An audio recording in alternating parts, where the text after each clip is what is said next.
Under the vast Nevada sky, where dust devils dance across abandoned highways and the desert keeps its secrets buried deep, a weary cowboy named Jack Morrison was about to have an encounter that would shatter everything he thought he knew about the universe.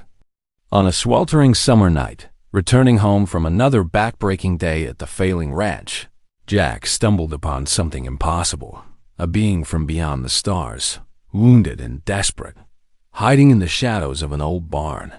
What happened next would not only change Jack's life forever, but would send shockwaves through the entire town of Dustridge. Population 847. This is a story of compassion across cosmic boundaries, of courage in the face of the unknown, and of how one simple act of kindness can expose truths that powerful forces have fought for decades to conceal. By sunrise, nothing in Dustridge would ever be the same again, and Jack Morrison would become the most wanted man in 3 counties, not for what he did, but for what he helped escape into the darkness. Jack Morrison had been working the Morrison family ranch for 37 years, ever since his father passed it down to him when he was barely 21 years old. Now, at 58, every bone in his body ached with the weight of those decades spent under the merciless Nevada sun. The ranch, once a thriving operation with over 300 head of cattle and a dozen horses, had dwindled to almost nothing. The drought had been relentless for 5 consecutive years, turning the grazing fields into cracked earth and dust. Jack had been forced to sell off most of the livestock just to keep the property taxes paid and the well water pumping. That particular evening in late August had been especially brutal. Jack had spent 14 hours repairing the fence line along the eastern property boundary, a Sisyphean task given that the old wooden posts were rotting from the bottom up and the barbed wire had rusted through in dozens of places. His hands were covered in cuts and calluses, his shirt soaked through with sweat despite the sun having set 2 hours ago. The desert night had brought little relief from the heat. The air still shimmered with residual warmth radiating from the baked earth. As Jack drove his battered Ford pickup truck down the dirt road toward the main house, his headlights cutting through the darkness, he noticed something strange. The old Richardson barn, abandoned for at least 15 years after his neighbor's property foreclosed, was emanating an eerie blue-green glow from between the warped wooden slats. Jack had driven past that barn thousands of times. It sat right at the edge where his property line met the now state-owned land. He'd never seen any light coming from it, not even from squatters or teenagers looking for a place to party. His first instinct was to keep driving. At his age, with his exhaustion, the last thing Jack wanted was to confront whoever or whatever might be trespassing in that old structure. But something compelled him to stop. Maybe it was the rancher's instinct to protect the land he'd known his entire life. Or maybe it was simple curiosity breaking through the fog of fatigue.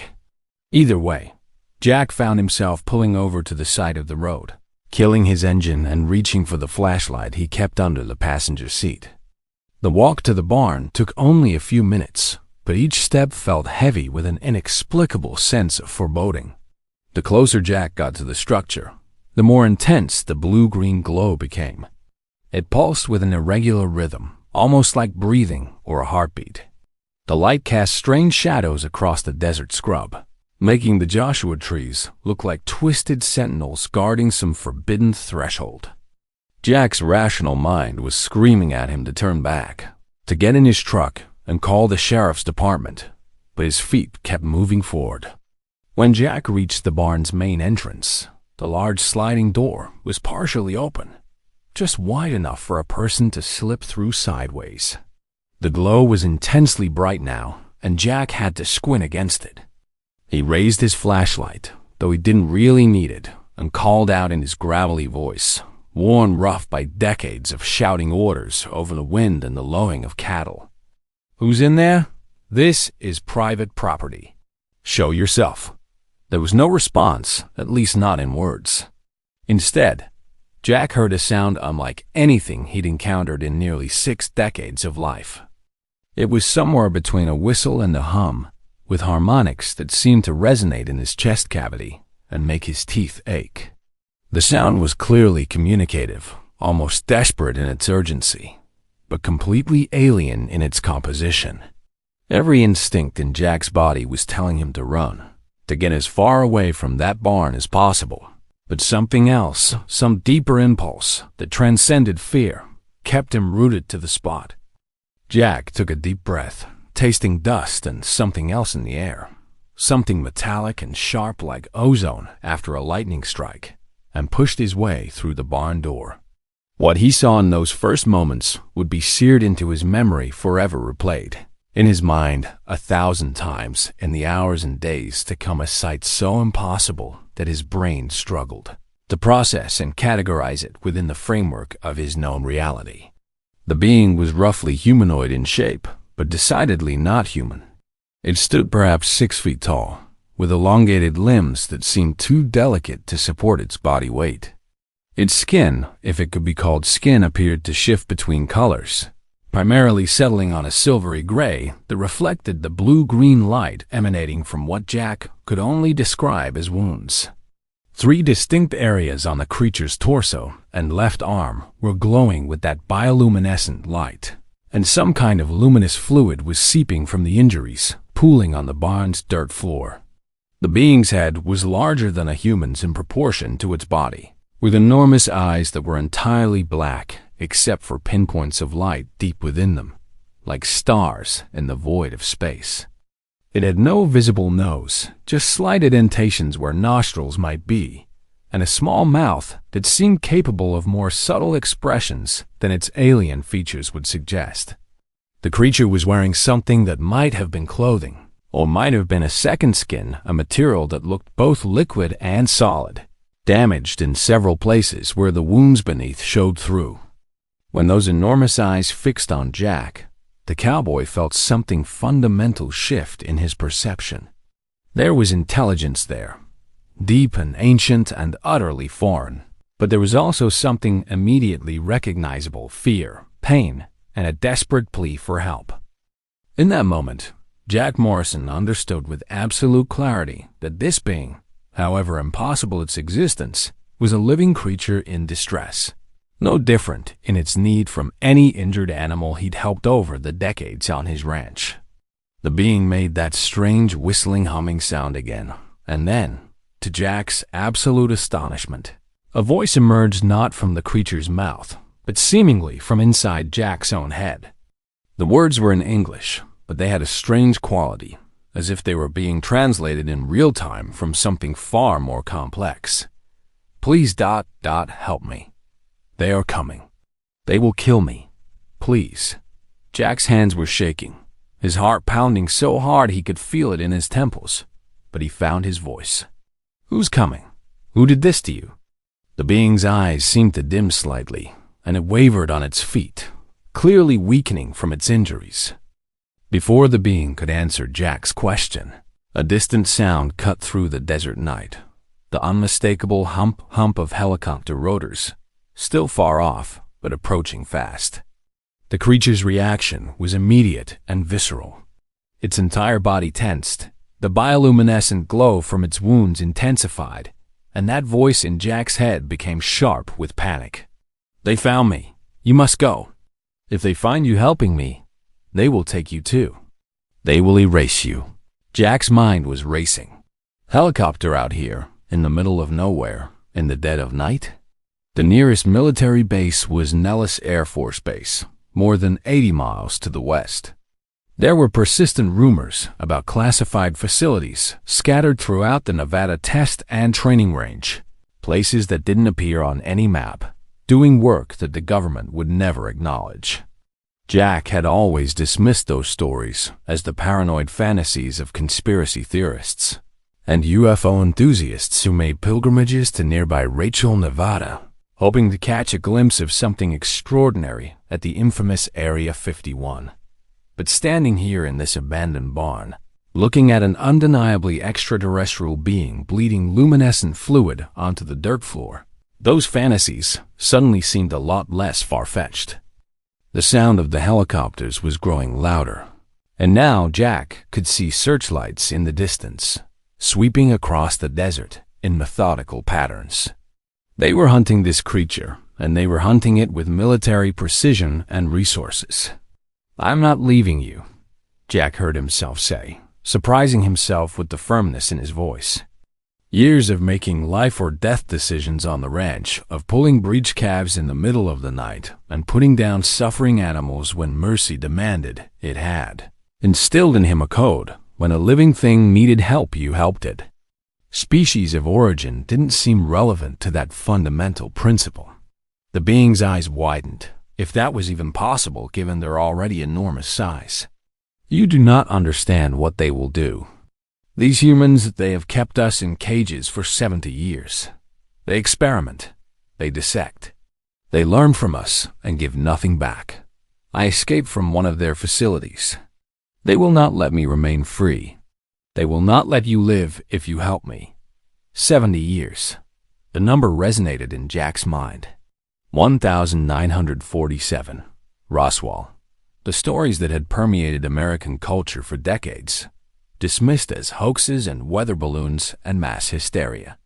But here was living proof that something had happened, that the government had been lying for Jack's entire lifetime, that humanity was not alone in the universe, and that first contact had not been the peaceful diplomatic exchange envisioned by optimistic science fiction writers. Jack's practical side reasserted itself. "Can you move? Can you walk?" The being nodded, a gesture that seemed learned rather than natural to its species. "My vessel is damaged beyond repair. It crashed 40 miles west of here. I have been traveling on foot for 3 nights. I am weak, but I can move." The helicopters were getting closer. Jack estimated maybe 5 minutes before they'd reached the barn. He made a quick decision, the kind of snap judgment that could mean the difference between life and death. "My truck is right outside. There's a tarp in the bed. I can cover you, take you somewhere they won't think to look. But we have to move now." As Jack helped the being toward the barn door, he got a better sense of its physicality. Despite its delicate appearance, it was surprisingly heavy, as if its bones were denser than human bones. The creature moved with a strange grace, even in its wounded state, like a dancer compensating for an injury. The luminescent fluid from its wounds left a faint trail of glowing droplets on the barn floor, evidence that would surely be found. But there was no time to worry about that now. Getting the being into the truck bed was a challenge. It had to fold its long limbs in uncomfortable ways to fit in the space. And when Jack threw the heavy canvas tarp over it, he felt a wave of guilt at treating this obviously intelligent being like cargo. But the sound of the helicopters was almost deafening now, and bright searchlights were sweeping across the desert, only a few hundred yards away. Jack climbed into the driver's seat with forced casualness, started the engine, and pulled back onto the dirt road, heading toward his ranch house as if he were just any tired cowboy finishing a long day's work. In his rearview mirror, he could see 3 large black helicopters converging on the Richardson barn, their searchlights illuminating the old structure in harsh white light. Within seconds, they'd find the blood trail, the glowing fluid, the evidence of the creature's presence. Jack's ranch house was only 2 miles down the road, but those 2 miles felt like the longest drive of his life. His hands gripped the steering wheel so tightly his knuckles turned white. His mind was simultaneously blank with shock and racing with implications. He was now an accomplice in the escape of a being that powerful forces, government forces, were desperately trying to recapture. He was a rancher, not a hero. He had no training for this, no preparation for making decisions that could alter the course of his entire life and possibly human history. When Jack pulled into his property, instead of driving to the main house, he steered toward an old root cellar built into a hillside about 50 yards behind the ranch buildings. His grandmother had constructed it back in the 1940s for storing vegetables and preserves. After she died, it had fallen into disuse, becoming just another forgotten relic of a bygone era. But it was underground, cool, and isolated, perfect for hiding someone or something that couldn't be found. Jack helped the being out of the truck bed and half carried, half guided it down the worn wooden steps into the root cellar. The space was small, perhaps 10 feet by 12 feet, with shelves lining the walls that still held dusty mason jars filled with preserves that were decades old. There was a camping cot in one corner that Jack sometimes used when he needed to escape the summer heat. It would have to do. As Jack settled the creature onto the cot, those enormous eyes fixed on him again, and the voice in his head spoke with something that might have been gratitude. "Why do you help me? You're kind and mine. We have not been friends. Your government has imprisoned my people. Why do you risk yourself?" Jack sat down heavily on an overturned crate, suddenly feeling every one of his 58 years plus about 100 more. He was quiet for a long moment, trying to formulate an answer to a question that cut to the core of who he was as a man. Finally, he spoke, his voice rough with emotion. "Because it's the right thing to do. I don't know anything about your people or my government or any of that complicated stuff. But I know what's in front of me, a living being that's hurt and scared and needs help. Out here, that's all that matters. You don't let something suffer when you can help it. That's just how it should be." Jack spent the rest of that night in a state of hypervigilance, jumping at every sound, expecting black helicopters to descend on his property at any moment or armed soldiers to come crashing through his door. But the night passed in eerie silence. He'd brought water, some bread, and a first aid kit down to the root cellar, though he had no idea if any of those things would be useful to an alien physiology.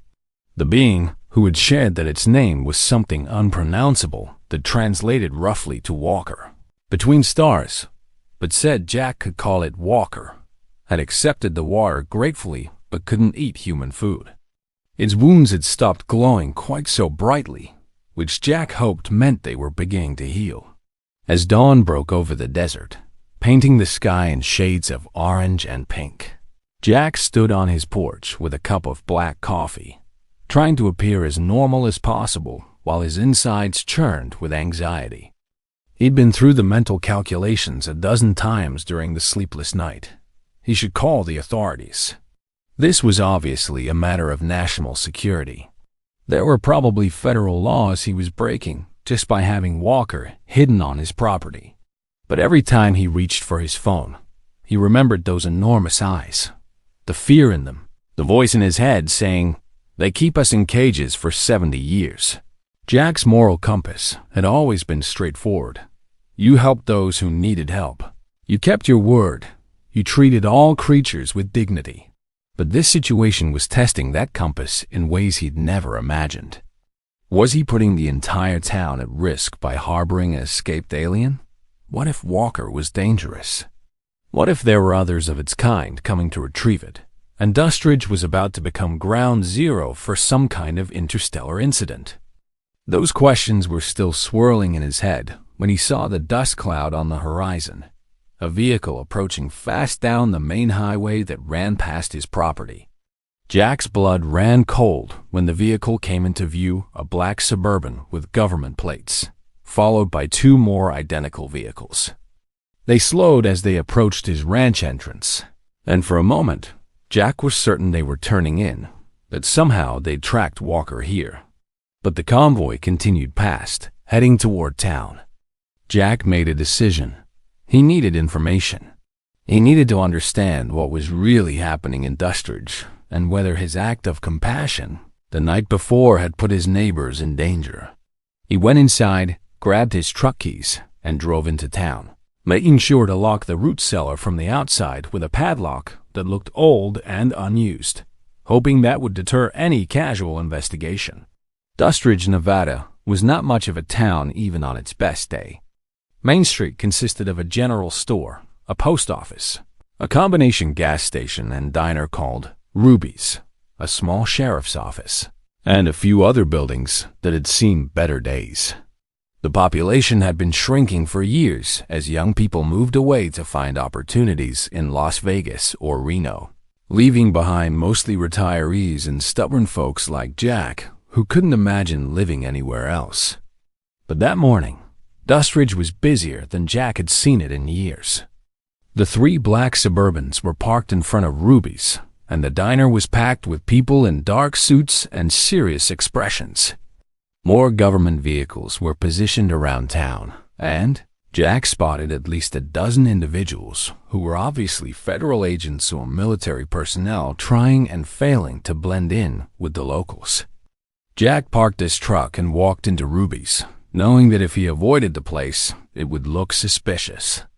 The normal morning crowd was their old-timers like himself who gathered every morning to drink coffee and complain about weather, politics, and the general state of the world. But they'd been joined by at least 15 strangers, all of whom looked up when Jack entered, their eyes sharp and assessing.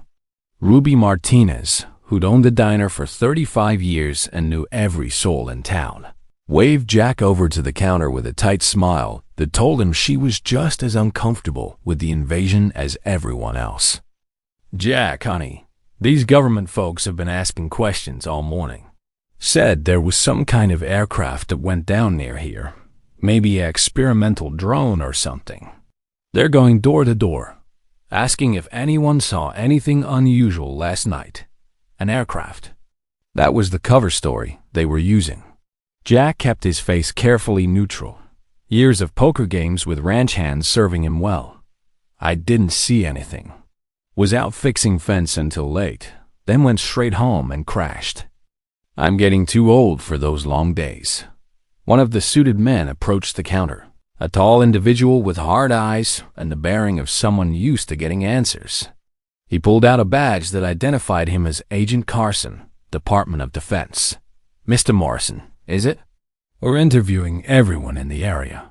Last night, approximately 10:47 p.m., did you notice any unusual lights or sounds? Any aircraft flying low over your property?" Jack met the agent's eyes steadily, every instinct screaming at him that this man would lock Walker back in whatever cage it had escaped from without a second thought. "Like I just told Ruby, I was working until late. Didn't see or hear anything out of the ordinary. Just another quiet night in the desert." Agent Carson's eyes narrowed slightly. "Your property is quite close to where our aircraft was last tracked. You certain you saw nothing?" There was something in the way he emphasized certain that made it clear this wasn't really a question. It was a warning. "Agent, I've lived in this desert my whole life," Jack said, his voice taking on the stubborn quality that his late wife used to say could be infuriating. "I know what belongs here and what doesn't. Last night was like any other night. Now, are you going to tell us what really happened, or are you going to keep feeding us this line about a drone?" The diner had gone quiet. Everyone was watching the exchange between the weathered rancher and the federal agent. Agent Carson's jaw tightened, and for a moment Jack thought he might have pushed too hard. But then the agent simply nodded curtly and walked away, speaking quietly into a radio on his collar. Ruby leaned across the counter and whispered, "Jack, I've known you for 3 decades. You're a terrible liar. What did you see?" Jack opened his mouth to respond, but at that moment, the diner's old television mounted in the corner, usually tuned to a local news station, suddenly crackled to life with an emergency broadcast signal. Everyone turned to look as the screen filled with the seal of the United States Department of Defense, followed by a recorded message. "This is an emergency alert for residents of Lincoln County, Nevada.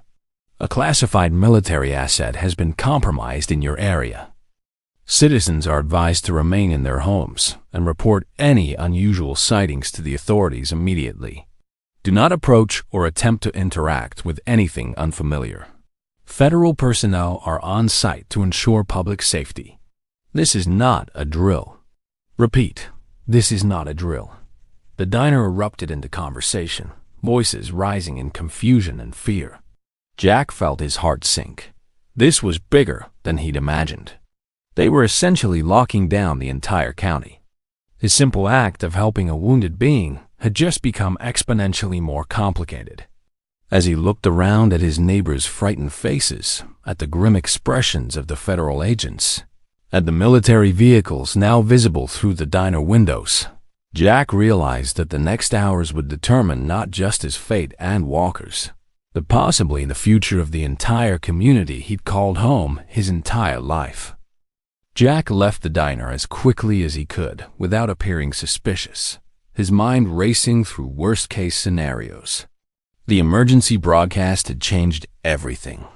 The entire county was now on alert, with federal agents and military personnel flooding the area. Getting back to his ranch without being stopped and questioned would be challenging. Getting Walker away from there before they conducted property-by-property searches would be nearly impossible. As Jack climbed into his truck, he noticed Agent Carson watching him from across the street, speaking into his radio again. Jack forced himself to drive at a normal pace, not too fast, not too slow, just a tired rancher heading home after morning coffee. But in his rearview mirror, he saw one of the black Suburbans pull out and begin following him at a distance. They were watching him. They suspected something.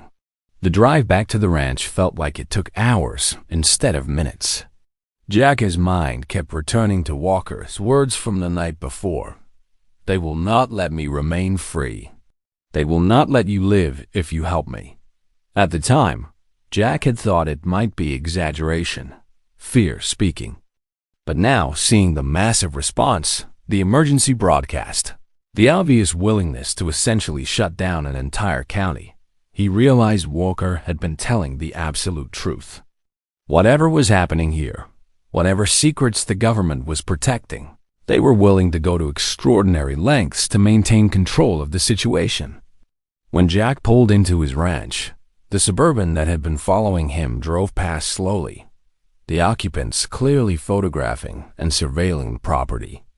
Jack went through the motions of his normal routine checking on the few remaining cattle in the near pasture, examining the irrigation system, anything to appear like it was just another ordinary day.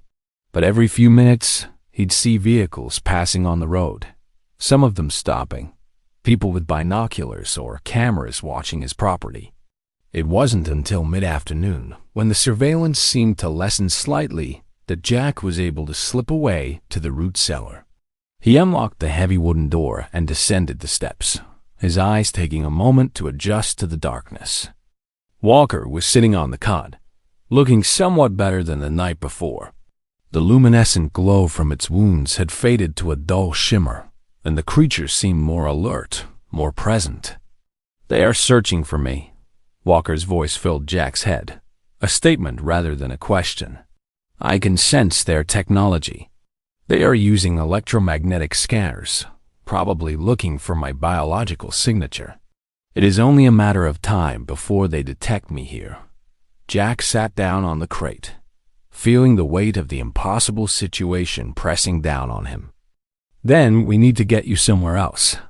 Somewhere they won't think to look, but I don't even know where that would be. They've locked down the whole county." Walker was quiet for a moment, those enormous eyes reflecting the thin shaft of sunlight coming through the cellar door. When it spoke again, the voice in Jack's head carried a note of something that might have been resignation. "Jack Morrison, you have already done more for me than I had any right to expect. You risk your safety, your freedom, your life to help a being you did not know, from a world you cannot imagine. But I cannot ask you to risk more. If they find me with you, they will not just imprison you. They will erase your existence. You will disappear into their facilities, become another secret they bury in the desert. That's my choice to make," Jack said stubbornly. "Besides, I'm in this now whether I like it or not. They're already watching me. That agent this morning, he knew I was lying. It's only a matter of time before they come here with a warrant or just decide warrants don't matter for something like this." Walker shifted on the cot, and Jack noticed for the first time that the creature's skin was changing color slightly, taking on some of the tones of the earthen wall behind it. Camouflage, Jack realized. Natural camouflage. "There is another option," Walker said slowly. My people, we have been observing your world for a very long time. Much longer than the 70 years I mentioned. We have ... contacts here. Humans who know of our existence, who have helped us when they could, who work to eventually bring about a time when our species can meet openly, without fear or secrecy.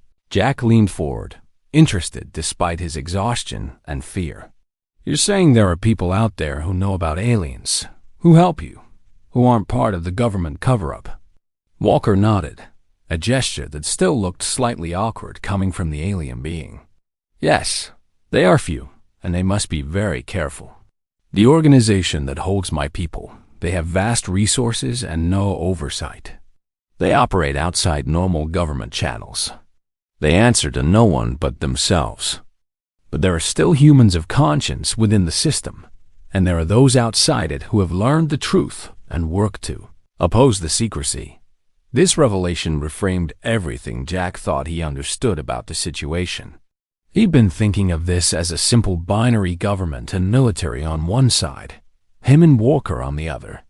But apparently, there was a whole hidden world of people working in the shadows, trying to bridge the gap between species, fighting against the very secrecy and control the people like Agent Carson represented. Can you contact these people?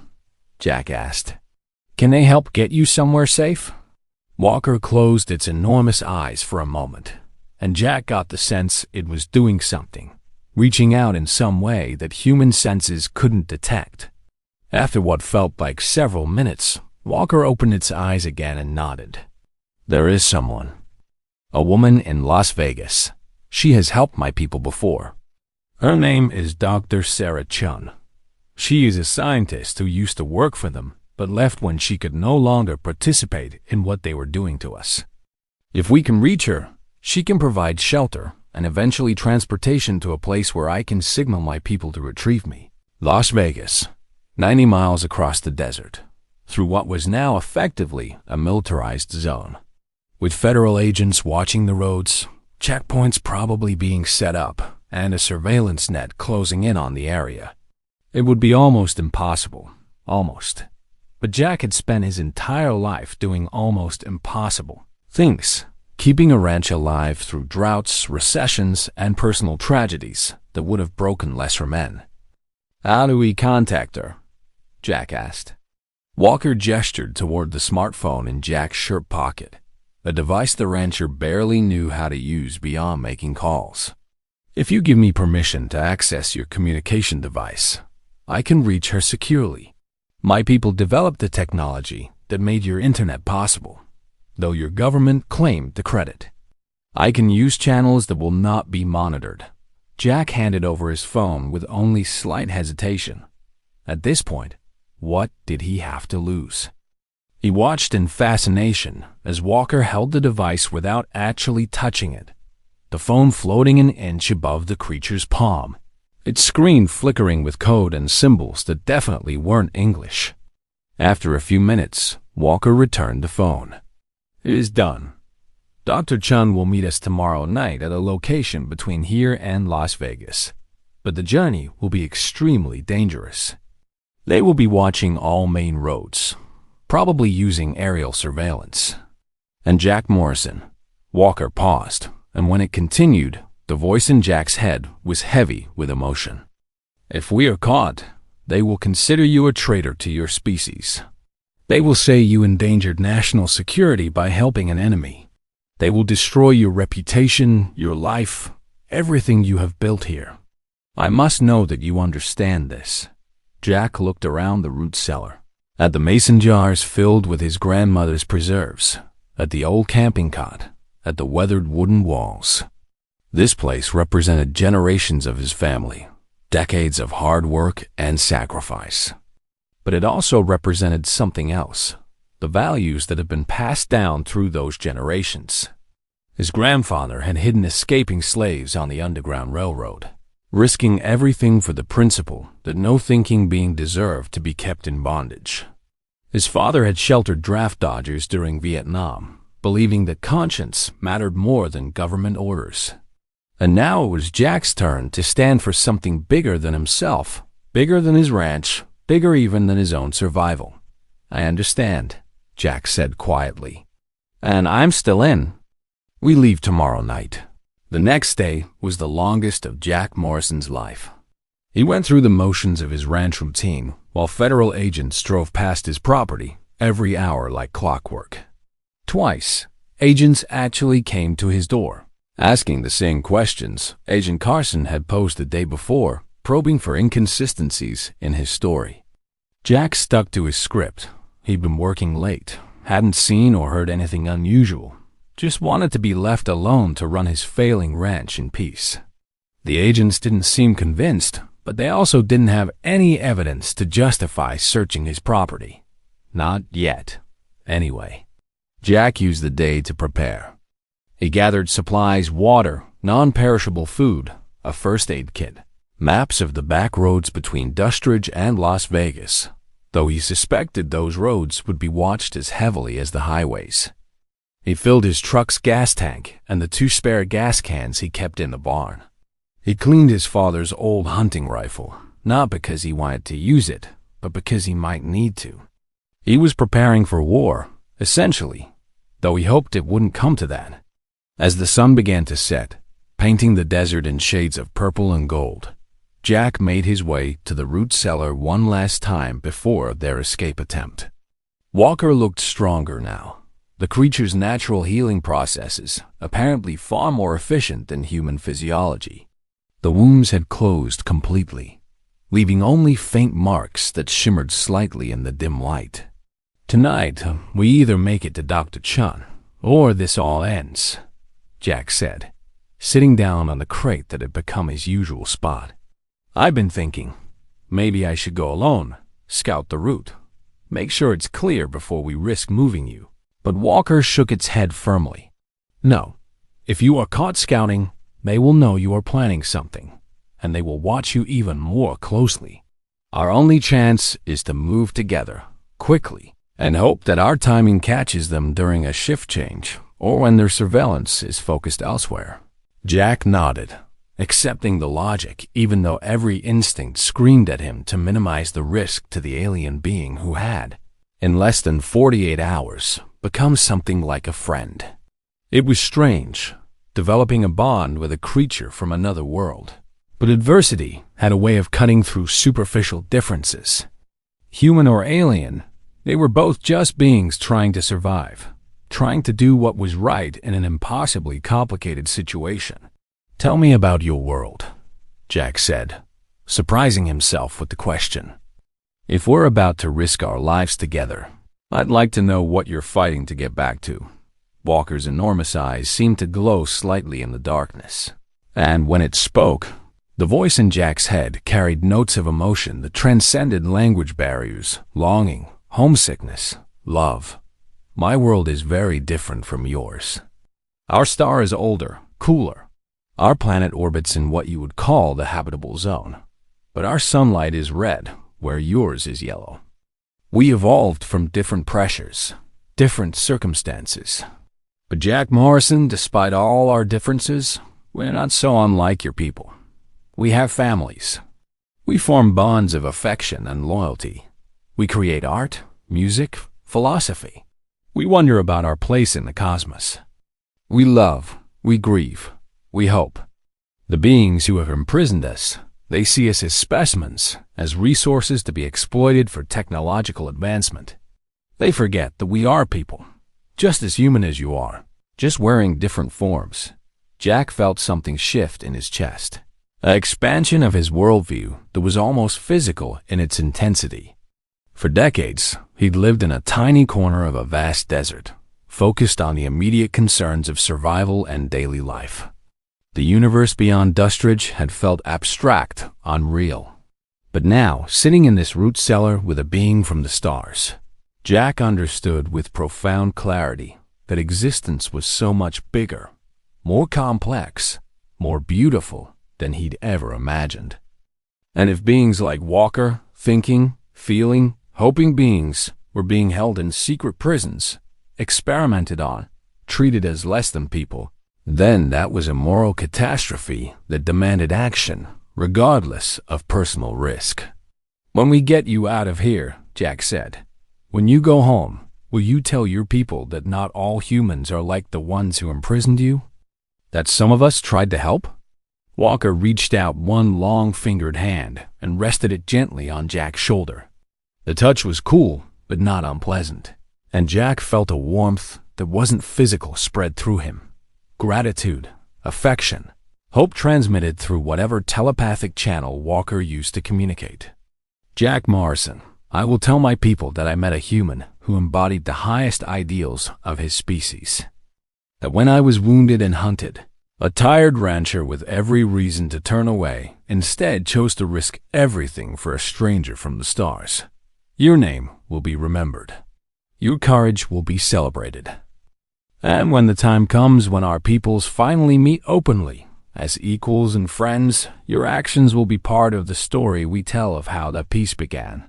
Night fell completely, and Jack knew it was time. They couldn't wait any longer. Every hour they delayed increased the risk that the search net would tighten further, that someone would discover Walker's hiding place, that their slim window of opportunity would close forever. Jack helped Walker up the root cellar steps, both of them moving as quietly as possible.